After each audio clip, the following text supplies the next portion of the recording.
sur la transcription du nom de Dieu, sur la transcription du tétragramme.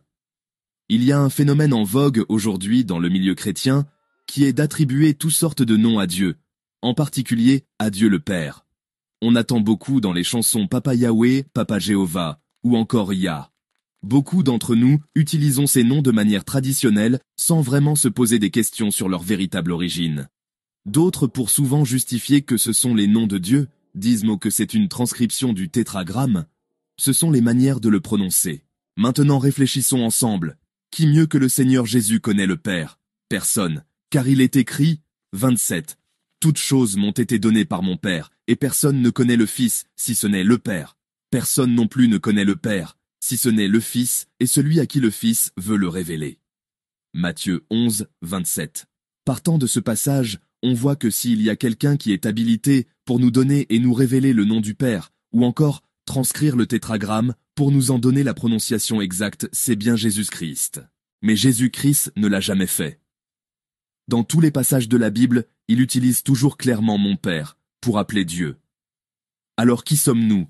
Et qui sont ces docteurs de la parole qui pensent être plus que Jésus, qui sont venus donner un nom à Dieu le Père, ou encore qui ont réussi à transcrire le tétragramme pour en donner la prononciation? La Bible est claire. 29. Les choses cachées sont à l'Éternel, notre Dieu. Les choses révélées sont à nous et à nos enfants, à perpétuité, afin que nous mettions en pratique toutes les paroles de cette loi. Deutéronome 29, 29. Jésus ne nous a jamais révélé ce que signifie le tétragramme. Alors pourquoi on veut forcer? Pourtant, il est bien écrit de Jésus. 35. Afin que s'accomplisse ce qui avait été annoncé par le prophète, j'ouvrirai ma bouche en parabole, je publierai des choses cachées depuis la création du monde. Matthieu 13, 35. Le tétragramme nom du Père est caché depuis la création, mais Jésus qui est venu révéler les choses cachées n'a jamais révélé la prononciation. Alors faisons attention à ceux qui viennent nous faire croire qu'ils ont réussi à déchiffrer le tétragramme. Jésus a dit, « Je leur ai fait connaître ton nom, et je le leur ferai connaître encore, afin que l'amour dont tu m'as aimé soit en eux, et que moi je sois en eux. » Jean 17, 26. Mais le Seigneur Jésus n'a jamais fait connaître tous ces noms aux apôtres, puisque même les apôtres n'ont jamais attribué de nom au Père. Ils n'ont eux non plus jamais transcrit le tétragramme, ni donné la prononciation. Les apôtres ont toujours été clairs quand ils parlèrent du Père. Ils disaient toujours « Dieu le Père de notre Seigneur Jésus-Christ ». Prenons garde à ne pas aller au-delà de ce qui est écrit, de peur d'invoquer des démons pensant à invoquer Dieu.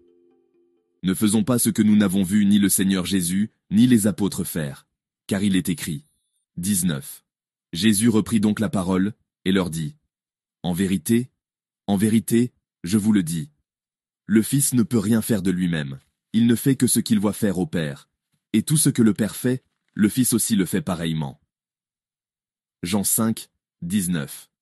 À chacun de juger de ce qui a été dit selon qu'il est écrit. 29. Pour ce qui est des prophètes, que 2 ou 3 parlent, et que les autres jugent. 1 Corinthiens 14, 29.